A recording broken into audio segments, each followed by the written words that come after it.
بسم اللہ الرحمن الرحیم۔ السلام علیکم۔ آج کا جو سوال ہے جو پوچھا گیا ہے مجھ سے وہ یہ ہے کہ روحانی نکاح کی شرعی کیا حیثیت ہے۔ مرشد اپنے مریدوں سے، فیمیل جو مریدنی ہیں ان سے روحانی نکاح کرتے ہیں اور اس کے بعد ان کو ان کے مطابق فیض دیتے ہیں۔ تو کیا یہ شرعی اس کی حیثیت کیا ہے، اس کے بارے میں یہ کہنا چاہتا ہوں، آج اسی پہ ہم تھوڑی گفتگو کریں گے کہ دیکھیے جہاں پر بھی آپ کو اس قسم کا لفظ ملے جس میں روحانی نکاح کی بات کی جائے، کوئی ایسا پیر آپ کو کوئی مرشد ملتا ہے جو کہتا ہے کہ مجھ سے روحانی نکاح، تو اس قسم کے حضرات سے براہ مہربانی گریز کریں، بچیں، اپنی عزت بھی بچائیں، اپنے پیسے بھی بچائیں۔ دیکھیے آج کل یہ جو روحانی نکاح کا جو سلسلہ چل پڑا ہے، اس کا صرف ایک ہی مقصد ہے، وہ یہ کہ اپنی خواہش پوری کرنا۔ اس خواہش سے مراد جنسی تسکین بھی ہے اور فائنینشل مطلب پیسوں کی تقاضا بھی کی جاتی ہے۔ میں ہاتھ جوڑ کر اپنے بھائیوں کو، بہنوں کو، بیٹیوں کو، بچیوں کو یہ التجا کرتا ہوں کہ جہاں پر بھی کوئی ایسا شخص جسے آپ اپنا مرشد مانتے ہیں، اپنا استاد، گرو مانتے ہیں، اگر وہ آپ سے روحانی نکاح کے حوالے سے بات کرے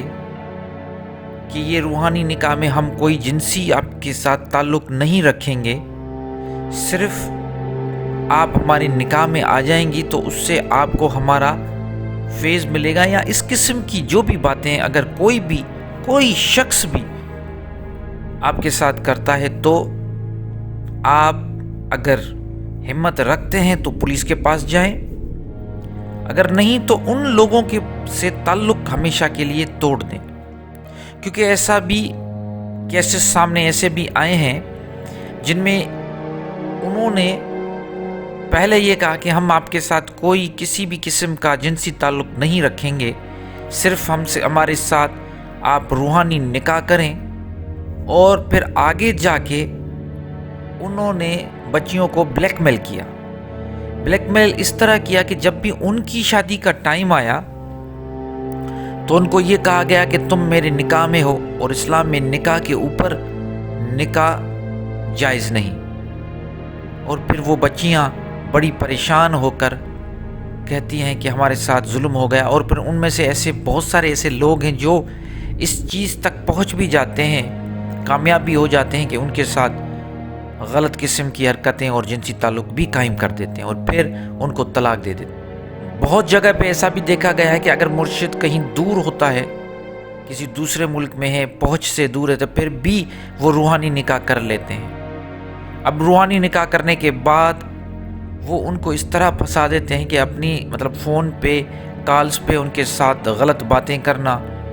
اور پھر اپنی جیسے یہ بیمار لوگ ہوتے ہیں، ضروری نہیں کہ یہ آپ کے ساتھ یا وہ لڑکیوں کے ساتھ، بچیوں کے ساتھ تعلق رکھیں، وہ باتیں بھی ایسی کرتے ہیں تاکہ ان کو تسکین ملے، ذہنی تسکین ملے۔ اور یہ بھی ایک اگر کوئی عزت والا بندی ہے تو اس کے لیے یہ بھی ایک ایسی بات ہے کہ وہ برداشت کرنے جیسی نہیں کہ کوئی آپ کے ساتھ فون پر بھی کوئی ایسی گندی بات کرے۔ روحانی نکاح ایک غلیظ چیز ہے، بالکل اس کی کوئی کسی شرعی حیثیت نہیں۔ قرآن میں کہیں پر بھی 6000 سے زیادہ آیتیں ہیں، موجود ہیں، آپ ان کو پڑھیں۔ آپ اپنے جس بھی فرقے کے ساتھ آپ تعلق رکھتے ہیں، اس فرقے کے جو بھی علماء آپ کے مطلب پہنچ میں ہیں، آپ ان کے پاس جائیں، آپ ان سے پوچھیں۔ میں تو کلیئر آپ کو بتا رہا ہوں کہ قرآن میں کوئی اس کی حیثیت نہیں، قرآن میں قرآن بالکل خالی ہے اس چیز سے پھر بھی آپ اپنی تسلی کے لیے اب ضرور پوچھیے گا، صرف یہ مولوی جو آپ کے اپنے ہیں ان کے پاس جائیں، صرف یہ کہیں کہ روحانی نکاح کا قرآن شریف میں کیا ذکر ہے؟ ایسا کوئی ذکر نہیں۔ نکاح ایک بہت پاکیزہ چیز ہے جو اللہ تعالیٰ نے ہمارے لیے حلال کی ہوئی ہے۔ اس کا مقصد ایک فیملی سسٹم بنانا ہے، ساری دنیا کے سامنے ایک دوسرے کو مرد اور عورت قبول کرتے ہیں، پھر اپنی ماں باپ اپنے ہاتھوں سے اپنے بچوں کو شادی کے اس خوبصورت بندھن میں باندھتے ہیں، اور پھر ایک زندگی شروع ہوتی ہے جس میں ایک دوسرے کے لیے پیار محبت ہوتا ہے۔ اور زندگی میں انسان ظاہر سی بات ہے بہت ساری غلطیاں بھی انسان کرتا ہے، لیکن ایک دوسرے کو برداشت کرتے ہوئے یہ جو سفر ہے، اس سفر کو طے کرنا بڑا ایک خوبصورت سا رشتہ ہے۔ لیکن اس رشتے کو گالی دیتے ہوئے ان ڈھونگی 2 نمبر مرشد 2 نمبر پیر انہوں نے بڑا گند کیا ہوا ہے معاشروں میں۔ یہی وجہ ہے، میں آپ کو آج یہ بتاتا ہوں، یہی وجہ ہے کہ تصوف، روحانیت، خانقاہ نظام اور مرشد اور مرید کا تعلق، گرو اور شش کا تعلق، یہ آج کے دور میں ختم ہوتا جا رہا ہے۔ لیکن آپ اگر دیکھیے، اگر ہسٹری پڑھیں گے تو اس سے خوبصورت تعلق گرو اور شش کا کہیں پہ بھی نہیں رہا۔ جیسے کبیر داس نے کہا، گرو گووند دونوں کھڑے، کاکے لاگوں پائے، بلہاری گرو آپ نے گووند دیے بتائے۔ گرو کے بارے میں ہر بڑے صوفی بزرگ نے ان کی تعریف کی، بابا بلے شاہ ہو یا شاہ عبد الطیف بھٹائی، کبیر داس، یہ سارے جو بھی بڑے بڑے جو صوفی اکرام ہیں انہوں نے بڑی تعریفیں کی ہیں، اور انہوں نے کہا کہ جو کچھ ہم نے سیکھا، سلطان باہو انہوں نے بھی بہت مرشد پہ بات کی ہے۔ وہ کہتے ہیں کہ ہم نے کتابوں سے کچھ نہیں سیکھا، ہم نے جو کچھ سیکھا اپنے مرشد سے سیکھا۔ اور وہاں پہ اس دور میں کوئی روحانی نکاح کا کانسیپٹ نہیں تھا۔ لیکن آج کے دور میں کیونکہ لوگ بڑے دکانیں، یہ خانقاہ نظام دکان ہو گئے، اس لیے لوگ دور ہوتے جا رہے ہیں۔ عورتیں تو ابھی جا بھی نہیں پا رہی، لیکن جہاں پہ جہالت ہے وہاں پہ ابھی بھی عورتیں جاتی ہیں۔ ہندوستان پاکستان میں یہ ٹرم یوز کیا جا رہا ہے، عورتوں کو یوز کیا جا رہا ہے، ان کے پیسے لوٹے جا رہے ہیں، ان کی عزتیں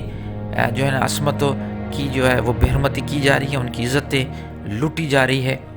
یہ معاملات چل رہے ہیں، اسی کی وجہ سے آج لوگ بڑا گریز کرتے ہیں ان خانقاہی نظام میں جانے کے لیے، اپنے مرشد کے لیے۔ تو ان لوگوں کو پکڑیں، ان لوگوں کو پکڑوائیں، ایسی کوئی کہیں پہ بھی ان کو دبائیں نہیں باتوں کو، کوشش کریں کوئی بھی ایسا ملتا ہے تو ان کو 15 کو فون کریں، لوگوں کو بتائیں، پولیس کو بتائیں، کیس کریں ان پہ، لیکن چھوڑیں مت، کیونکہ یہ لوگ اسی لیے آج زندہ ہیں کیونکہ ہم اپنی بے عزتی کروانے کے بعد بھی ان کو چھوڑ دیتے ہیں، ان کو آزاد کر دیتے ہیں، پھر یہ کسی اور کو تباہ کرتے ہیں، برباد کرتے ہیں۔